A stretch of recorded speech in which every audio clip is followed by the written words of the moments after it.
Bom dia, gente! O meu grupo é composto pela Isabela Silvestre, a Valentina Matede, a Lívia Siller, a Mayara Carnetti e por mim, a Lana Demuner.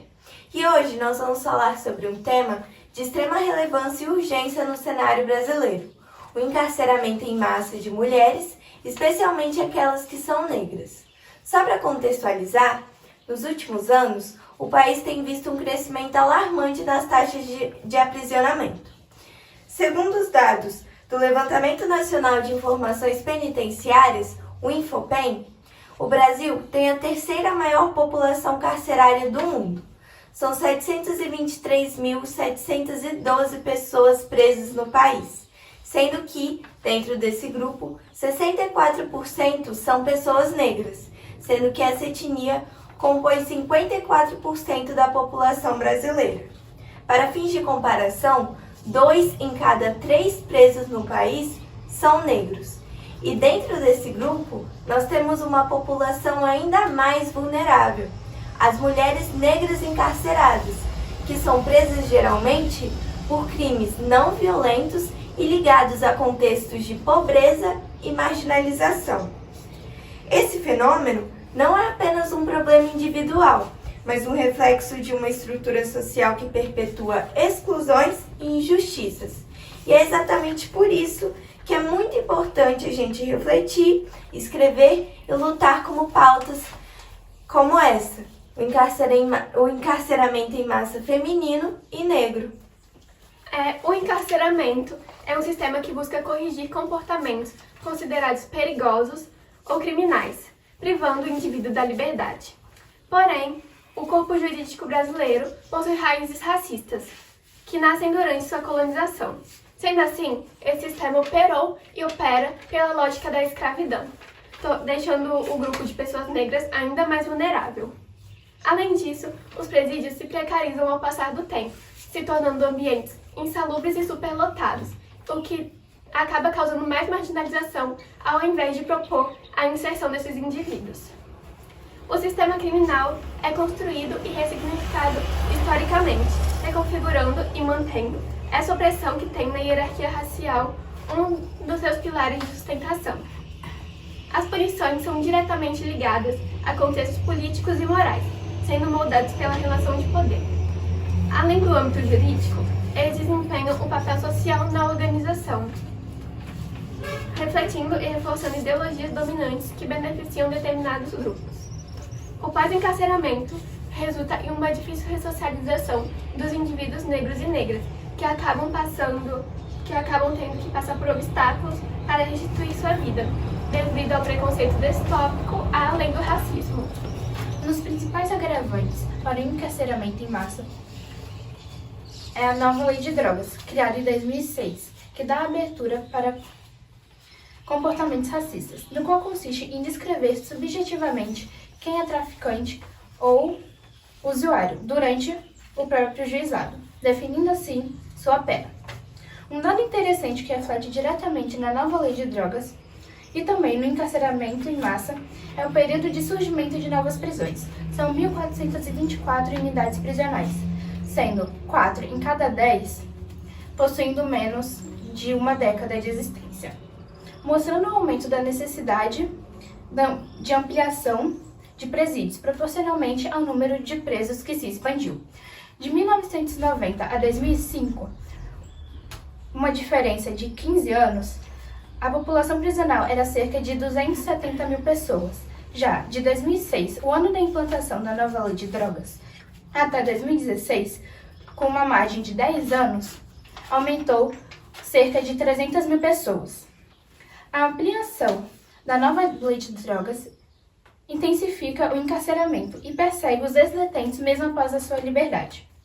Ao retornarem à sociedade, eles enfrentam um conjunto de preconceitos que dificultam o acesso a empregos, moradia e oportunidades, contribuindo para o ciclo de exclusão social em soma com o racismo.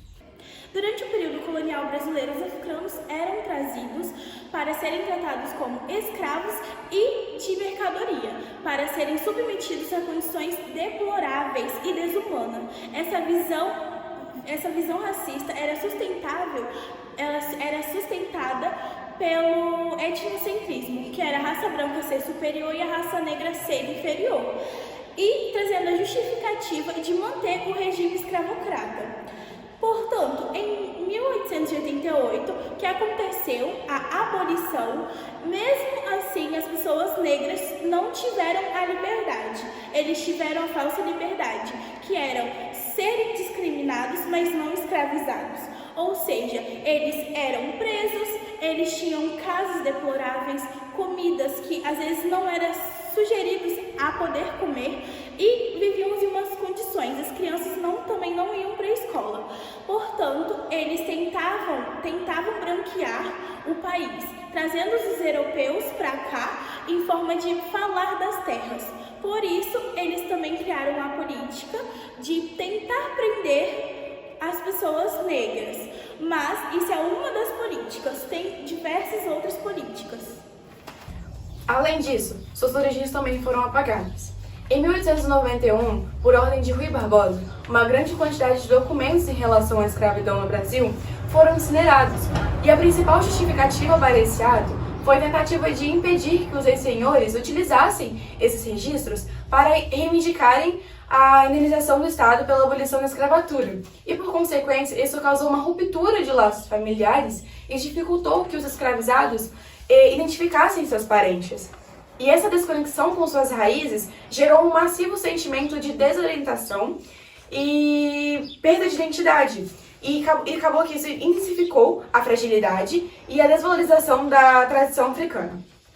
As tentativas de restabelecimento cultural dos povos africanos foram criminalizadas, como a capoeira, uma expressão afro-brasileira que combina luta, dança e música, que surgiu como uma forma de resistência e preservação da identidade cultural dos escravizados, e também permitindo que eles treinassem habilidades de combate disfarçado de dança. Outro exemplo são os cultos de origem africana, que foram proibidos sob o argumento de que eles perturbavam a ordem pública. Diversas leis municipais dificultavam a livre circulação de escravizados e de já libertos. Estabeleciam necessidade de permissão para os já libertos e que, em alguns casos, eles até proibiam o direito de comprarem imóveis e propriedades. Desde o início da colonização, os escravizados sofriam com uma barreira linguística que os impedia de participar ativamente da sociedade, além de não terem a liberdade de se defender. Quando eles passaram a entender o português, mesmo após a abolição da escravidão, essa barreira linguística continuou existindo, principalmente nos momentos de julgamento, onde a elite branca utilizava propositalmente uma linguagem mais rebuscada e elementos textuais mais complexos para que os réus negros e seus familiares não conseguissem entender o que está acontecendo, fazendo com que esses indivíduos fossem encarcerados por uma lógica racista e seus mecanismos. Também é importante ressaltar que anteriormente as punições eram corporais e dolorosas por meio de agressões físicas, mas passaram a ser através de restrições de liberdade. Segundo Foucault, o castigo passou de uma arte de sensações insuportáveis a uma economia de direitos suspensos. Além disso, podemos incluir o campo religioso na palavra penitenciário, que tem seu significado a penitência, sendo a prisão vista também como espaço de cumprimento de pecados, baseada na moral cristã, principalmente se for analisada em questão de gênero.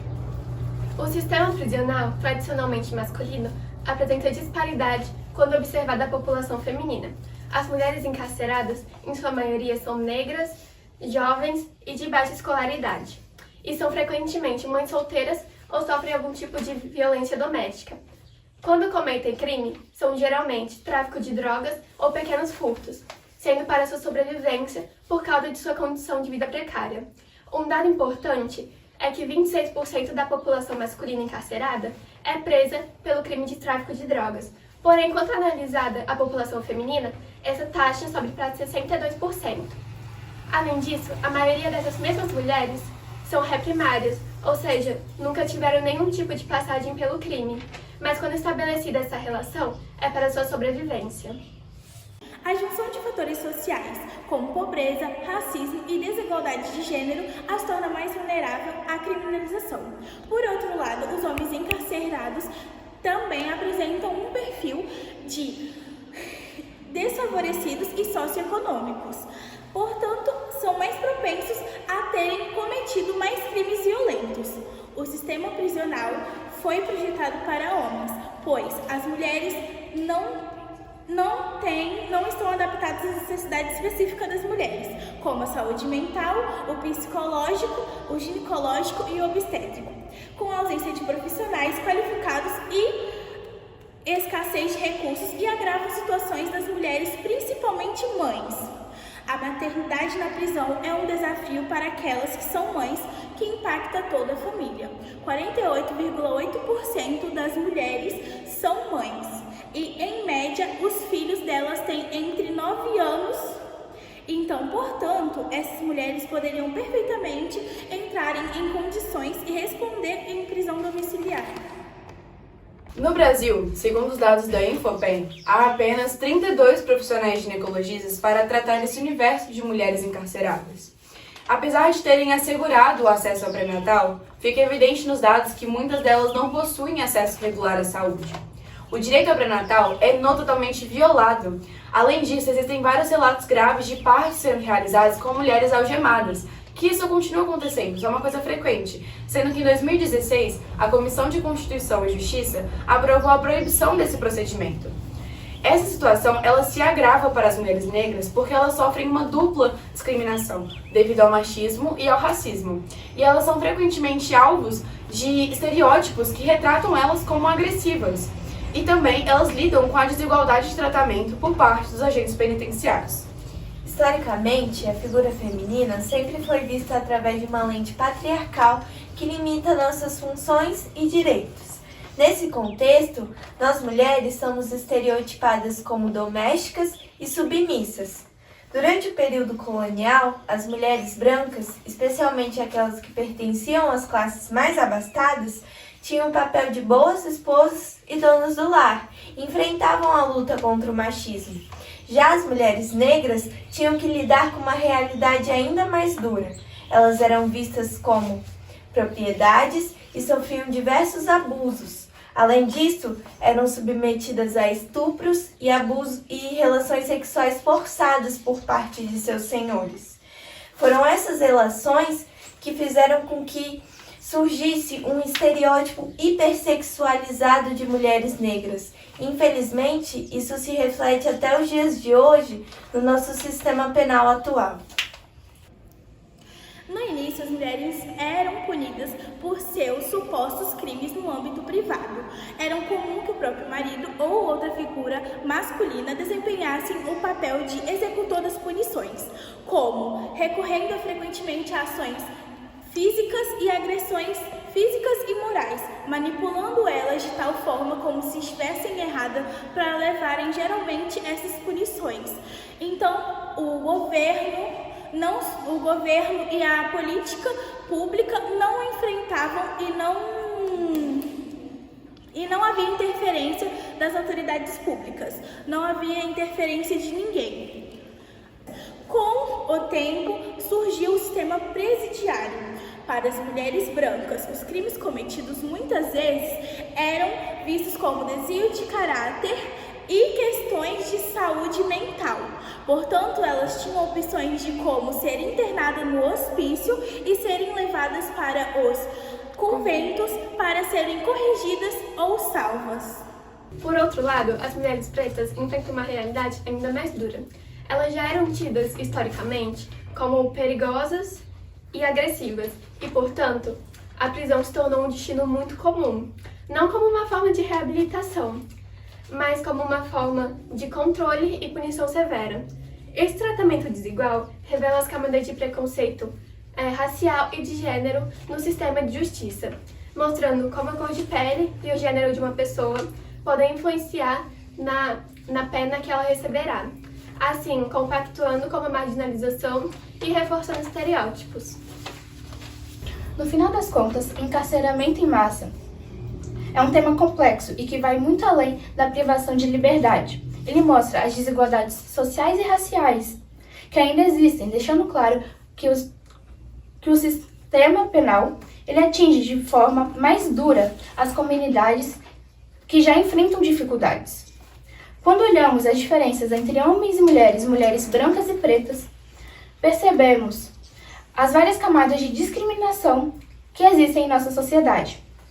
Assim, precisamos continuar questionando e lutando contra essas injustiças, buscando maneiras de garantir que todos tenham equidade e dignidade, não importa a sua cor ou gênero.